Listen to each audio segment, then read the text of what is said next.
Last summer, a young pizza delivery driver named Alex Johnson was working late on a Friday evening in Detroit. Alex was new on the job, just 3 weeks in, and eager to prove himself.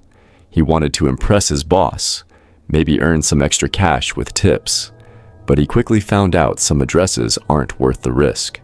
It was about 11:45 p.m. when the order came through: large pepperoni, side of wings, to a vacant house near the city's east side. The app didn't flag it as unusual, but the house's GPS pin placed it at the end of a block with half-abandoned homes. Not exactly prime delivery territory. Still, Alex loaded the food into his vehicle and headed out. He called the restaurant when he arrived at the address, but got no answer. He drove up the street, pulled over, and waited. No lights, no response. Just that record silence. He tried again. Voicemail. He debated leaving. Everyone at his store had taught him to cancel if a customer's not home. But then he noticed the door, barely closed, slightly ajar. That meant someone could be inside. The money was good, $35, and he reasoned that a little patience might pay off. He grabbed the pizzas, walked across the cracked, weed-filled lawn, and gave the front door a firm knock. "Pizza delivery." Silence. He knocked again. The door creaked open slightly. Alex called out softly, "Pizza." Then footsteps inside. That second lost his balance. Someone slammed the door. He flew toward the van in panic. They held the door shut while another voice screamed through a mask, "Drop it. Drop it now." Alex froze. They were wearing surgical masks and gloves. Alex tried to step back, but there were two men, one gun in each hand, pressing him toward the patio. "Inside. Now." He dropped the box. They shoved him in. He stumbled across the threshold and into total darkness. The door slammed behind him. He heard a quick snap and realized the chain lock had clicked. His hands were shaking so badly, he dropped the entire container, pasta, wings, pizzas, smashed on the floor. The first man shoved him into a side room, slammed the door behind him, locked it. Alex backed away, heart racing. He could hear them rummaging through the house. He pressed himself against the wall, gasping. It lasted minutes, felt like hours. Suddenly, footsteps on the floorboards above him, heavy, deliberate. They were checking every room. Alex grabbed his phone. No service. He couldn't call anyone, so he whispered to himself, "Just breathe. Think." When he heard them coming back down, Alex sprinted toward the front door. He pushed, locked. The door wouldn't budge. They had reinforced the lock with a batten bar. He tried a window, locked, keyless. He heard them coming in, scraping across the tile as they walked back into the living room. He swallowed every scream and slowly backed into a closet in the hallway, cramped, dark, smelling like mothballs. He shut the door, pressed his fingers against his mouth to stifle the sobs. The footsteps got louder, then paused. Alex felt his chest go cold. He heard a pan clang, a muffled curse, then silence, then footsteps toward the closet. The door swung open. He squeezed his eyes shut. A face peered in, masked, gun pointed. The man leaned close, blew out a breath into the confined space. Somehow Alex found his voice. "Please, please don't kill me." The man laughed. "Stay quiet. We'll just take the money. Let you walk." Alex didn't have much, just $45 in cash and a tip jar from last shift. The man grabbed it, backed out. The other man followed, holding Alex's van keys. "Take the pizzas, take the money," he whispered. And then Alex heard the front door open, then close, followed by footsteps receding away. He stayed locked in that closet for 10 minutes, until he couldn't hear anything. Then he bolted outside, his footsteps muffled by the cracked concrete. The street was empty, no vehicles. He sprinted to his van, pulled out of the driveway, kept going. He didn't call the police until he was safe. The report went in. Forced entry, armed robbery, but they found no prints, no DNA. These guys wore gloves. The chain lock was impossible to break from the inside unless someone was helping them. The homeowner's insurance said they would investigate, but the house was never properly occupied. Owner unreachable. The city condemned the property weeks later. To this day, those two men have never been found, and Alex lost track of the money and his sense of safety on the job.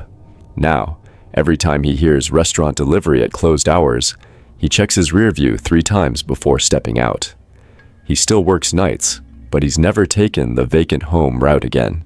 That job was supposed to be easy, but one wrong move almost cost him everything. It was a bitter cold night in Columbus, Ohio, when 21-year-old James Flannery got called in for a late pizza delivery shift. It was the kind of night where your breath fogs in seconds, and the snow on the ground makes everything eerily quiet. James wasn't new to this job. He'd worked at the same family-run pizzeria for over a year, usually doing evening and weekend shifts. It wasn't glamorous, but it paid his bills and kept gas in his beat-up Honda Civic. That night, he was just finishing his last delivery of the shift when the order came through.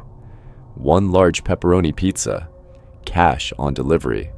It was going to a street on the far west side of Columbus. Not a bad area exactly, but one James had never delivered to before. Still, it was just one more delivery. He figured he'd drop it off, collect the cash, and be home in time to catch the second half of the Cavs game. James checked the address. 7426 Harvest Oak Drive. He boxed the pizza, punched the address into his phone, and headed out. Snow was lightly falling as he turned off the main road and into a quiet residential neighborhood. Something about it felt too still. No porch lights, no movement in the windows, just rows of dark, silent homes, half buried in snow. He pulled up to the address. The house looked totally normal from the outside. 2 stories, pale blue siding, and a dim porch light barely cutting through the snowfall. He grabbed the pizza, locked the car, and walked up to the door. He knocked once. Nothing. He knocked again. Still nothing. He checked the receipt again. Right address. Just as he was about to head back to the car, the door creaked open, only slightly. A voice from inside called out, "Just leave it on the porch. Money's under the mat." James hesitated. It was weird, but lots of people were still cautious about face-to-face stuff after the pandemic, so he shrugged and bent down to lift the doormat. That's when he heard footsteps behind him. He barely had time to turn around. The first thing that hit him was the cold, not from the snow, but from the barrel of the gun pressed into the side of his neck. 2 people, hooded, one with a ski mask, the other with just a hoodie pulled tight around his face. They weren't asking for the pizza. They wanted his wallet, his phone, and the keys to his car. James handed them over, slowly. He didn't fight, didn't say a word, just tried to stay calm. And then one of them raised the gun. The neighbors later said they heard a pop, just one. And when they peeked out their windows, all they saw was a figure running into the night and a young man lying motionless on the porch. James Flannery died right there in the snow, 5 feet from a pizza box he never delivered. Police arrived within minutes, but the suspects were long gone. What they eventually discovered was disturbing. The house James was sent to, vacant, had been for 2 months. The owners had moved to Michigan. Whoever ordered that pizza had done it intentionally, used a fake name, a throwaway phone, picked a house that looked lived in, but was completely empty. It was a setup from the start. 2 weeks later, police arrested 2 teenagers, 17 and 18 years old. They found James's phone in one of their backpacks, along with the empty pizza box. The murder weapon was found buried behind one of their garages. During interrogation, one of the suspects admitted that they had planned it just for the thrill, that it was supposed to be a robbery. But when James looked up at them, they panicked and pulled the trigger. Both were convicted of felony murder and sentenced to life. The pizzeria closed its delivery service for months after that, and on snowy winter nights, some say you can still see a single pair of footprints leading up that porch, ending beneath a streetlight that never turns off. It was a Thursday afternoon when my boss called me back to the store for one last delivery. I was already halfway through cleaning out my car, ready to clock out, but he said they had a weird order come in and nobody else wanted to take it. Address looks rural, he said, but it's prepaid, big tip, and they called twice already. Should be quick. I'd been delivering pizzas for almost 5 years. I'd been chased by dogs, handed wads of coins as tips, and once even got offered weed instead of cash. But nothing, and I mean nothing, prepared me for what happened that night. The address took me to a place just outside Erie, Pennsylvania, on the edge of a dead industrial zone, near an old television transmission tower. I remember because the only thing lighting up the place was the blinking red light on top of that tower. I drove down a gravel road that turned into cracked pavement. It was the kind of road you only find when GPS starts glitching and says things like, "You have arrived," even though you're staring at a field of weeds. But sure enough, there was a mailbox, rusted and leaning sideways, faded numbers that matched the address. I pulled into the clearing and saw what looked like an old garage. No lights, no cars. The building looked abandoned, like something out of a crime documentary. Normally, I wouldn't get out, but curiosity, or maybe just stupidity, made me step out of the car, pizza bag in hand. "Hello?" I called out. Silence. Then, a voice from the shadows behind the garage. "Over here." That's when it happened. Everything went black. When I came to, I was sitting upright. My wrists weren't tied. I wasn't gagged. But something was around my neck, heavy, cold, and locked shut. I blinked, trying to get my bearings. I was now in the front seat of my car again, but someone else had been driving. We were pulling into a bank parking lot. There was a note taped to the steering wheel, a single sentence. "If you don't do exactly as told, the device will detonate." I reached up to touch the metal. There was a collar, with a box strapped to the front. Thick wires ran around the back. I wanted to scream, but there was no time. The car door opened. Someone shoved a canvas bag and another note into my lap. "Go inside," they said. I don't remember walking into the bank. Not really. It felt like floating, like I was watching myself from outside my body. The teller saw me and froze. I handed her the note and pointed to the bag. The note said something like, "This is not a joke. I am wearing a live explosive device. Fill the bag with $250,000 or the man will die." People started backing away. The security guard hesitated. The room was filled with the clicking of keyboards and stifled breathing. The teller did what she could, filled the bag with cash, barely a fraction of what the note demanded.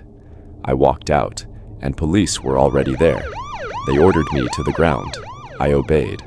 The bag was still in my hand. As they surrounded me, I said the only thing I could think to say.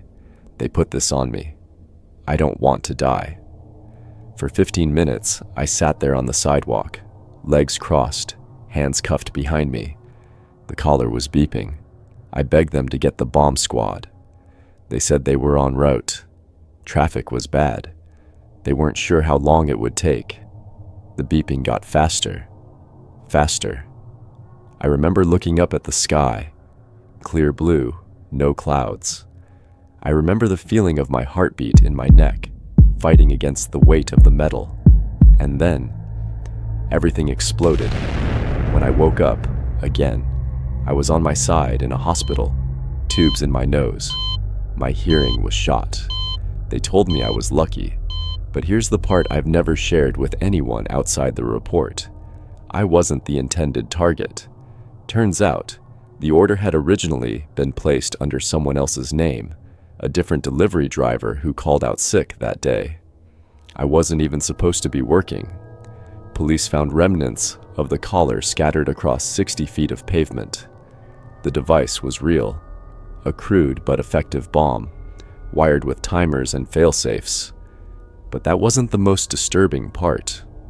What they uncovered next was chilling. Hidden in the back of the abandoned garage, they found a series of handwritten instructions. A scavenger hunt.